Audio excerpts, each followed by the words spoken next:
जी। फिर इसके अंदर इन तीनों स्पेसिस में ये होती क्या है बेटा, ओपन इंट्रापोलर पार्टिकुलेट वाइड्स। आप जैसा कि देख सकते हो, आप लोगों के ऊपर मैंने ये स्लाइड के ऊपर वो भी लिखा हुआ है कि ऐसी स्पेसिस जो कि डायग्राम में भी आपको नजर आ रहा है कि जो कि with in a single particle है लेकिन ओपन है एक्सटर्नल एनवायरनमेंट के साथ।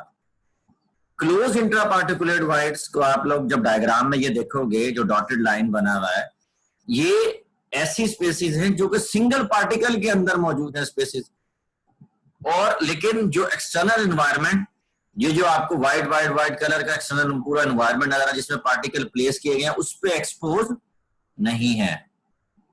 इंटर पार्टिकुलेट, ऑब्वियसली आपको पता है इंटर का मतलब होता है कि बिटवीन, दो ऐसी स्पेसिस जो कि इंडिविजुअल पार्टिकल्स के दरमियान मौजूद हैं, एक से दो, दो से चार के दरमियान, जैसा कि आप लोग देख सकते हो कि सारी की सारी डिफरेंट डिफरेंट पार्टी, ये सारी इंटर पार्टिकुलेट वाइड्स कहलाती हैं।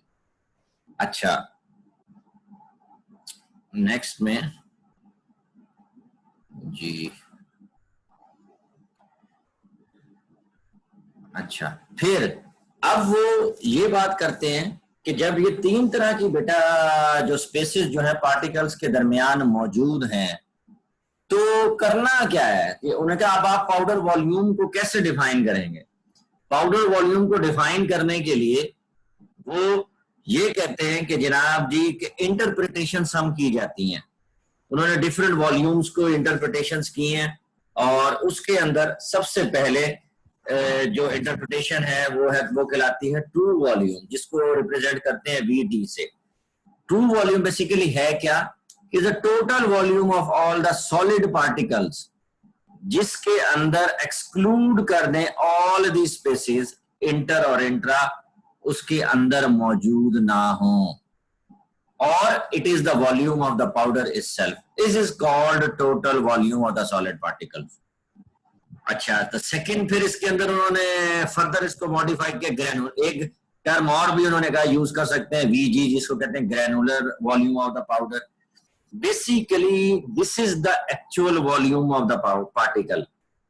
इसको डिफाइन किया उन्होंने, it is the cumulative volume occupied by the particles including all intraparticulate but not interparticulate voids। ये यानी सिर्फ वो cumulative वॉल्यूम आप पिक करेंगे जिसके अंदर इंट्रा पार्टिकुलर स्पेसिस मौजूद हो, इंटर पार्टिकुलेट स्पेसिस मौजूद ना हो, it is called granular volume of the powder. और थर्ड वन आ गया bulk volume of the powder. ये जो वॉल्यूम है, ऑब्वियसली अब आप देखो हमने दो डेफिनेशंस हमने डिफाइन किए हैं।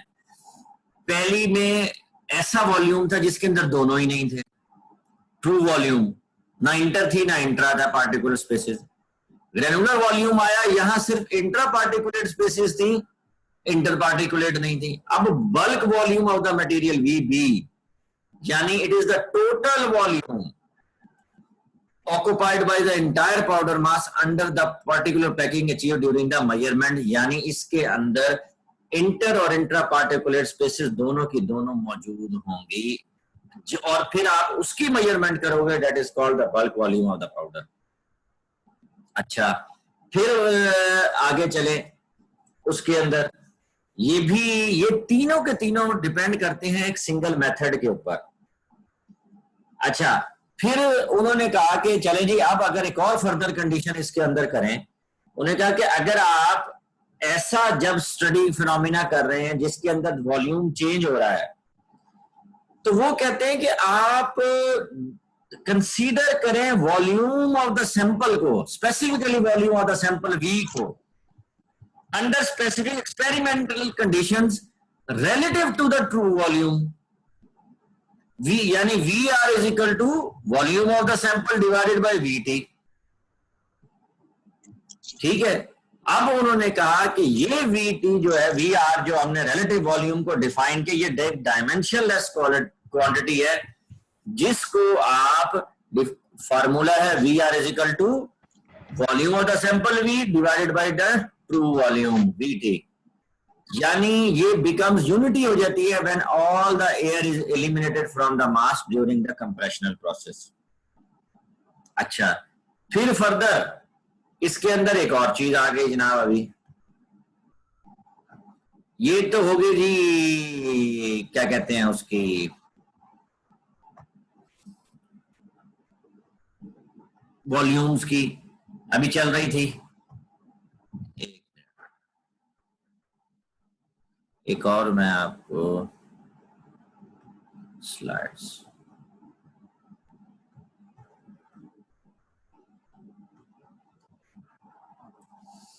जी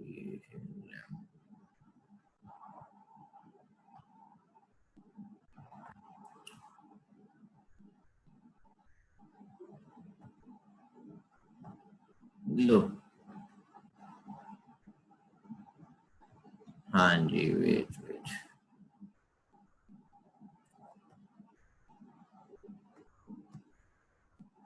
ये बेटा नेक्स्ट इसी वॉल्यूम्स के साथ इसके अंदर फर्दर फिफ्थ को उन्होंने डिफाइन किया, वो कहते हैं, उसको कहते हैं प्रोसिटी। प्रोसिटी में क्या है, प्रोसिटी आपको लोगों ने शायद पहले भी सुन रखा है मेरा बेटा, कि ऐसी स्पेसेस बिटवीन द पार्टिकल, जो स्पेसेस होती हैं in between the particle in a powder is known as voids और प्रोसिटी।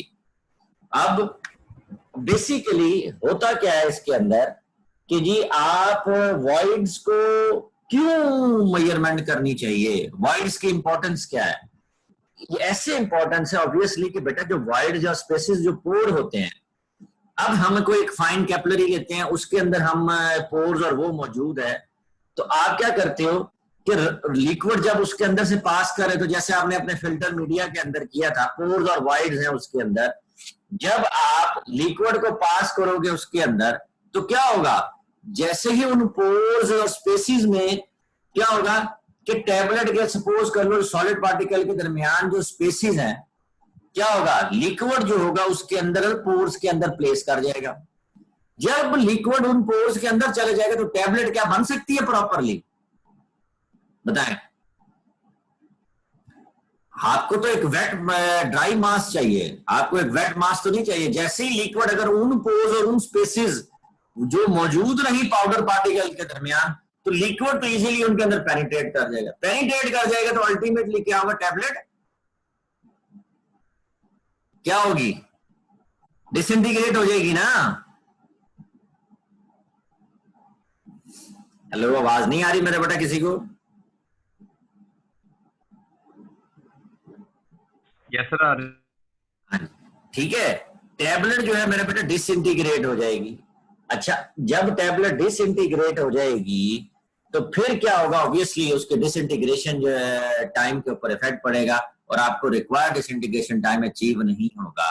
तो इसीलिए उन स्पेसेस और उन वॉइड्स को या पोरोसिटी को मेजर करना भी बहुत जरूरी है मेरा बेटा। इसीलिए इसको उन्होंने डिफाइन किया है, void volume VV is equal to bulk volume minus true volume। अब the porosity of the powder है क्या, basically it is the ratio of the void volume to the bulk volume of the packing, और porosity is represented by E is equal to void volume over bulk volume, यानी VV over VB। और VB आप जो है आप लोग already जानते हो कि जो VV होता है is equal to VB minus VT होता है, बल्क वॉल्यूम और टू वॉल्यूम के डिवाइडेड बाय VB। सो क्या होगा, इक्वेशन से जनाब VB से कट जाएगा तो 1 माइनस इक्वेशन बन जाएगी VT ओवर VB। और पोरोसिटी को हम फ्रीक्वेंटली एक्सप्रेस करते हैं मेरे बेटा परसेंटेज के अंदर। जब परसेंटेज में हम करते हैं तो इसको मल्टीप्लाई करेंगे 1 minus VT over VB multiply by 100। अच्छा, क्योंकि ऑब्वियसली बेटा रिलेशन क्या है पोरोसिटी का और कंप्रेशन का, very important, because porosity determines करती है, जैसे मैंने पहले ही बताया आपको, रेट ऑफ डिसइंटीग्रेशन, डिसोल्यूशन और ड्रग एब्जॉर्प्शन को। अगर ये प्रॉपरली आप स्पेसिस की मेजरमेंट नहीं होगी तो आपकी टैबलेट डिसइंटीग्रेट हो जाएगी। टैबलेट डिसइंटीग्रेट हो जाएगी तो उसके डिसोल्यूशन भी, जब आप उसको किसी भी मीडिया के अंदर डालोगे तो वो डिसॉल्व हो जाएगी, क्योंकि उसके अंदर वेटिंग कैपेसिटी बहुत ज्यादा है, उसके अंदर स्पेसेस ज्यादा है, तो वेटिंग बहुत ज्यादा हो जाएगी और ultimately that will lead to the required absorption जो है आपकी आप अचीव नहीं कर सकते। अच्छा जी, ये हो गया जी पोरोसिटी। अच्छा, फिर उसके बाद बेस डिफरेंट, अब यहाँ फर्दर जो उसके अंदर है नेक्स्ट हेडिंग,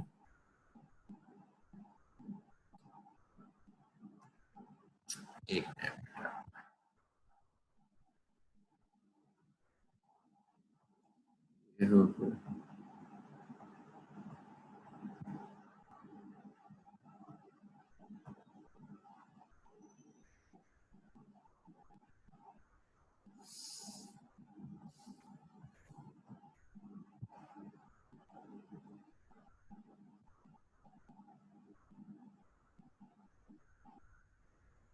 जी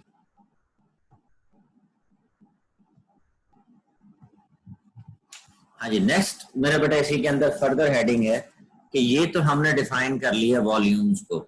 अब डिफरेंट मेथड्स अवेलेबल हैं मेरा बेटा जिनको जिनसे हम मेजर कर सकते हैं वॉल्यूम को। वो कौन कौन से हैं? 3 मेन मेथड्स हैं, डिफरेंट टेक्निक्स हैं। एक्चुअली तो मेरे बेटा आप लोगों ने शायद XRD टेक्निक का नाम सुन रखा हो, जिसको बोलते हैं एक्सरे डायफ्रैक्शन टेक्निक। मैंने लास्ट टाइम भी शायद क्लास में जिक्र किया हो इसका, कि हम इससे वॉल्यूम को, पाउडर वॉल्यूम को मेजर कर सकते हैं, पाउडर को मेजर कर सकते हैं। लेकिन क्योंकि हम इंडस्ट्रियल स्केल के ऊपर और कन्वेंशनल स्केल के ऊपर ज्यादा स्टडी को करते हैं और देखते हैं, हम इतनी XRD इज एक्सपेंसिव इंस्ट्रूमेंट, तो हम उसको यूज नहीं कर सकते।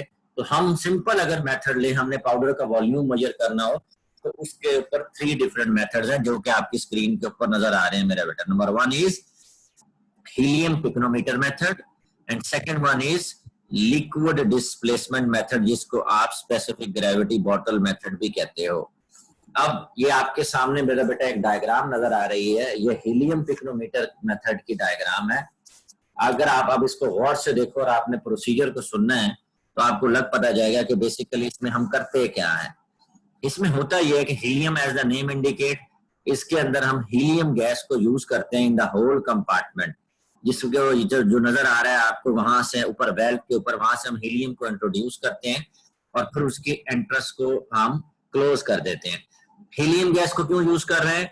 बेसिकली हीलियम जो है गैस जो न्यूट्रल होती है और नॉन रिएक्टिंग होती है, इसलिए हम मेरा बेटा उसको यूज करते हैं।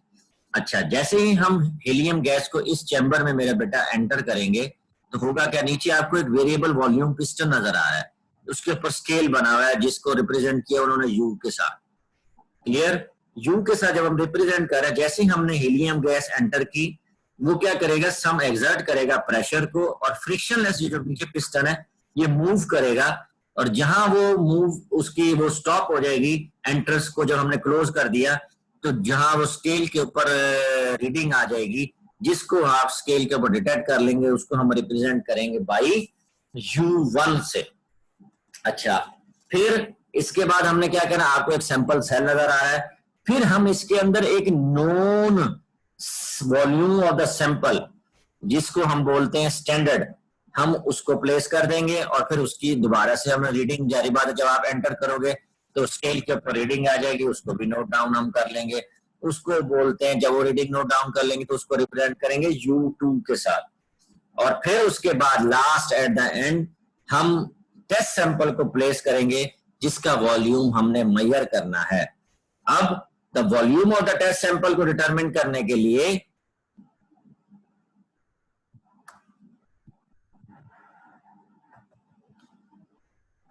ये फार्मूला है मेरा बेटा, जो कि दिया गया है कि आपने कैसे मेजर करना है टेस्ट वॉल्यूम का, टेस्ट सैंपल का आपने वॉल्यूम ऑफ द सैंपल, इसको रिप्रेजेंट किया है उन्होंने VT के साथ। True volume of the sample is equal to VC over U1 minus U2 multiply by U1 minus US, where VT is the true volume of the sample, VC is the true volume of the stainless steel spheres, and U1 is the volume of the empty cell U1 minus U2 volume occupied by the standard sample, and U1 minus US is the volume occupied by the sample.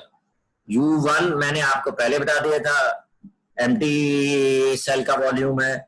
U2 है वो reading scale के ऊपर जब आपने non volume of the sample place किया, और U3 आपका या U1 माइनस US, जो आपका US है वो है reading on scale where the test sample is place.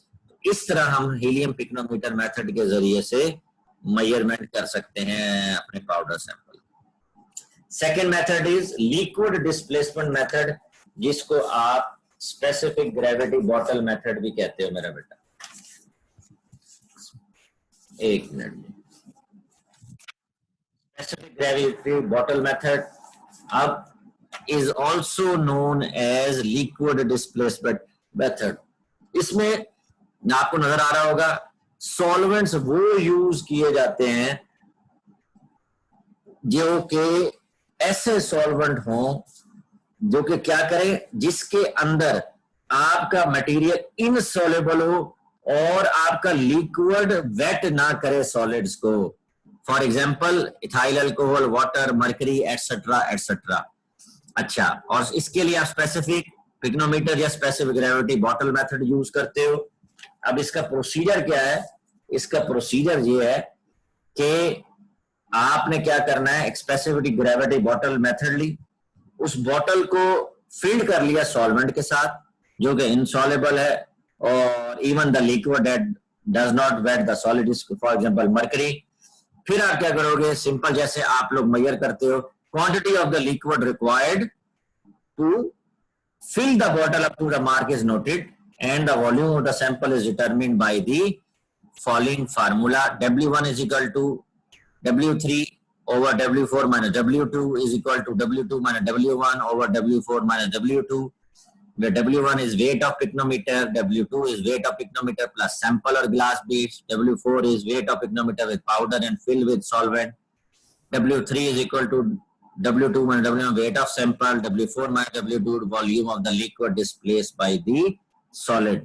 या इसके बजाय अगर आप सिंपल इक्वेशन के साथ भी बेटा स्पेसिफिक ग्रेविटी वाली अगर आपको याद हो बॉटल की, तो volume of sample is equal to volume of specific gravity bottle divided by the volume of the liquid use आप कर सकते हो. ये स्पेसिफिक ग्रेविटी बॉटल मेथड. अच्छा, नेक्स्ट इसके साथ एक मिनट बेटा,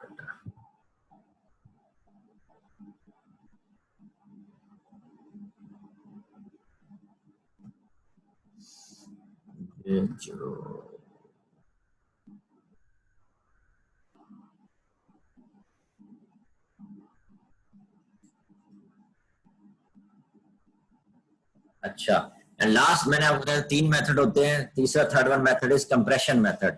उस मेथड के अंदर आप लोगों को पता ही है कंप्रेशन के अंदर क्या होता है, पाउडर सैंपल को हम प्लेस कर देते हैं हाई कंप्रेशन फोर्स के अंदर कंप्रेशन मशीन में, ताकि आपका एक कंपैक्ट सॉलिड मास बन जाए, जो कि और फिर इंश्योर करता है इससे कि ऑल द एम्प्टी स्पेसेस और wide spaces have been removed, और या जिनको एक्सक्लूड कर दिया गया है पाउडर से. और फिर उसके बाद आप उसकी डायमेंशन को सॉलिड मास को मेजर कर लेते हैं from which the volume of the sample is measured. तो last one method is compression method. अगर आप बुक के पेज नंबर आप लोग 70 के ऊपर जाओगे तो वहां मेरा बेटा उसके लास्ट उसके अंदर पेज नंबर 70 के ऊपर हीलियम पिक्नोमीटर की डायग्राम बनी हुई है, और एक और डायग्राम भी वहां बनी हुई है जो कि अपरेटस को bulk volume of the powder को मेजरमेंट करने के लिए बनी हुई है. अच्छा, इसके अलावा भी बुक के अंदर लिखा हुआ है कि वॉल्यूम बल्क वॉल्यूम को मेजर करने डिफरेंट वे से मेजर किया जाता है. फॉर एग्जांपल कौन से, pouring of a known weight into a graduated vessel, to sophisticated techniques including standard tamping और vibrating procedures. यानी आप कोई भी अपना ग्रेजुएटेड सिलेंडर आप लोग ले लो, सिलेंडर के अंदर पाउडर डाल लो और नीचे आप उसको वाइब्रेशन करते हो, आप टैपिंग करते हो उसके ऊपर रखकर, या मोटर के जरिए से उसकी वाइब्रेशन करो. तो एक अब अगर सपोज उसका 15 ml वॉल्यूम सिलेंडर के अंदर आ रहा था, तो टैपिंग करने के बाद वाइब्रेशन करने के बाद उसका एक स्टैंडर्ड या फाइनल वॉल्यूम आ जाएगा। सपोज करते हैं वो लेस हो पे 15 ml से लेकर वो 12 ml या 10 ml तक आ जाता है, और एक स्टैंडर्ड वेट आ जाता है, उसका वॉल्यूम आ जाता है, जिसको आप कह सकते हैं कि ये वॉल्यूम ऑफ दी पाउडर है। कोई भी 100 ml का ग्रेजुएटेड सिलेंडर, जो मेजरिंग सिलेंडर आप लोग लैब में यूज करते हो, इसके लिए ये भी डिफरेंट मेथड्स हैं उसके पाउडर वॉल्यूम को मेजरमेंट करने के लिए। अच्छा, फिर इसके साथ ही जहां हम वॉल्यूम को हमने मेजर किया, वहां एक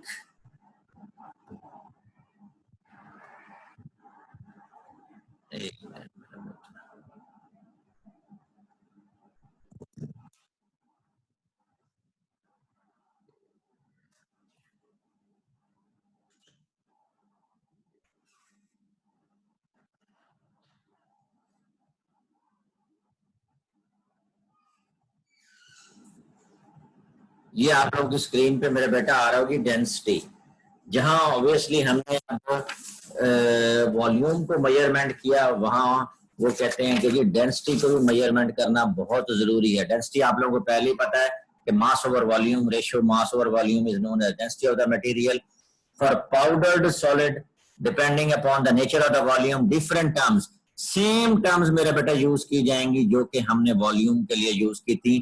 first one is true density, true volume था, यहाँ ट्रू डेंसिटी है, is equal to mass of the powder divided by true volume of the powder, rho T is equal to m over Vt. Second one is granular density, mass of the powder over granular volume of the powder, m over Vg. Bulk density, it is a ratio of the total mass of the powder to the bulk volume of the powder, expressed in gram per ml and given by m over Vb, where m is the total mass of the powder and Vb is the bulk volume of the powder.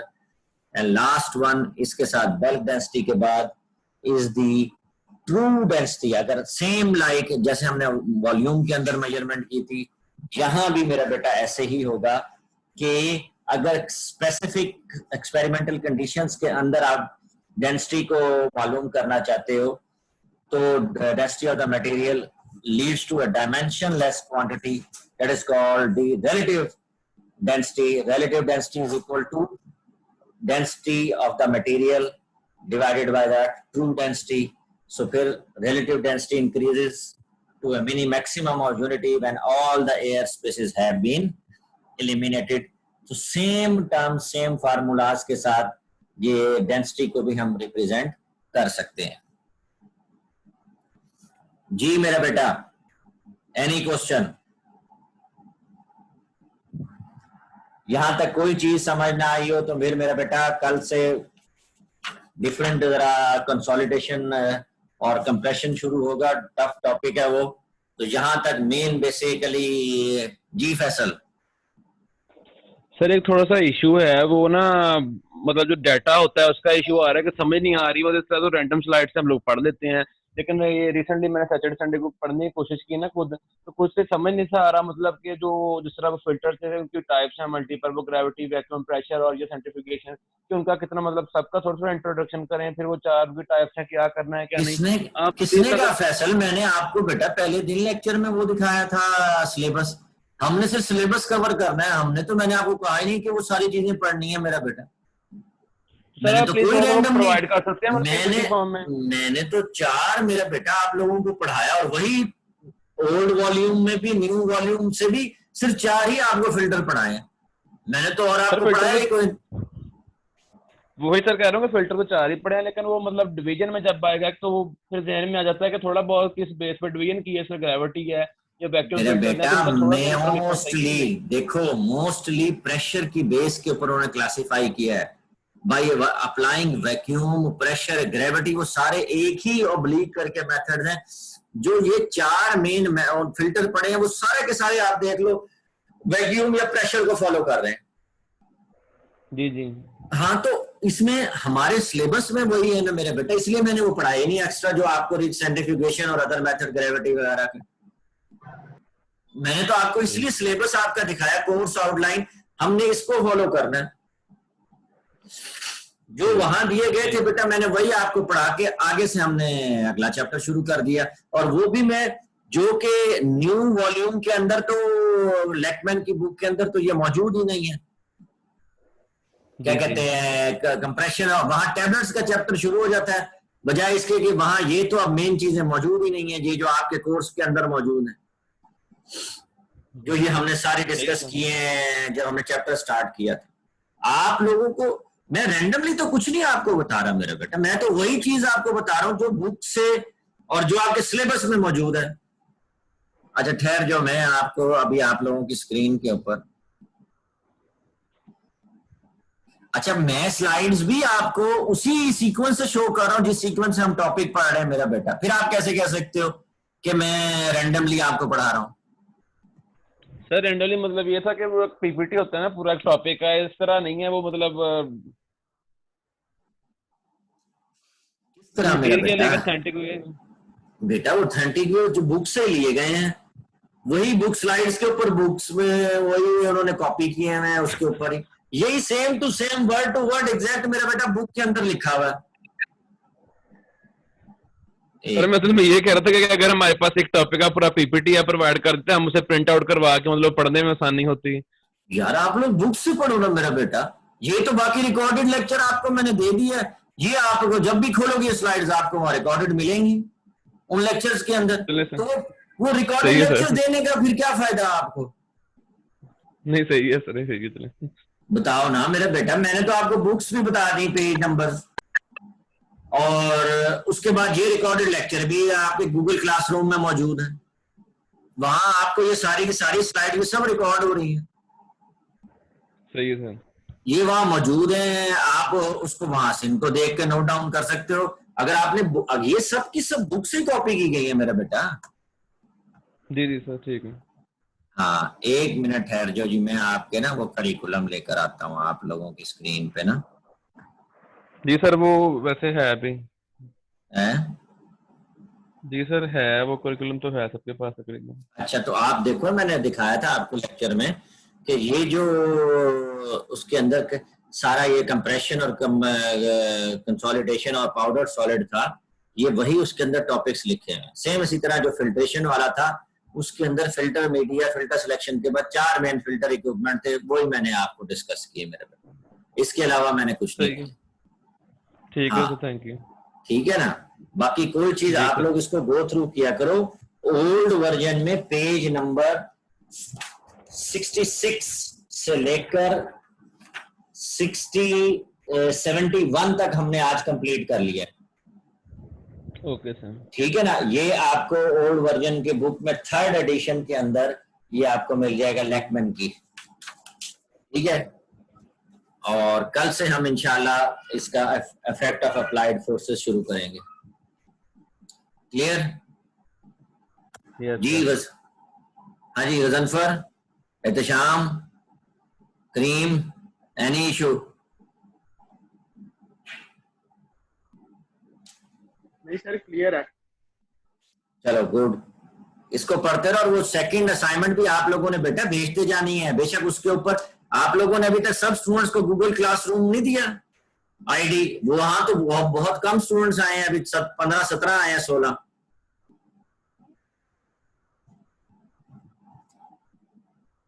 Sir share कर दिए सबके साथ। तो फिर उसके अंदर क्यों नहीं, वहां वो उसके अंदर शो हो रहे पार्टिसिपेंट्स में बेटा, वहां सबको कहो कि मटेरियल वहां रिकॉर्डेड जो है मैं वहां प्लेस कर देता हूँ, ऑलरेडी अपलोड कर देता हूँ, वहां से वो पिक कर लें। ठीक है, चलो ओके मेरे बेटा, अल्लाह हाफिज, कल मुलाकात होगी इंशाल्लाह।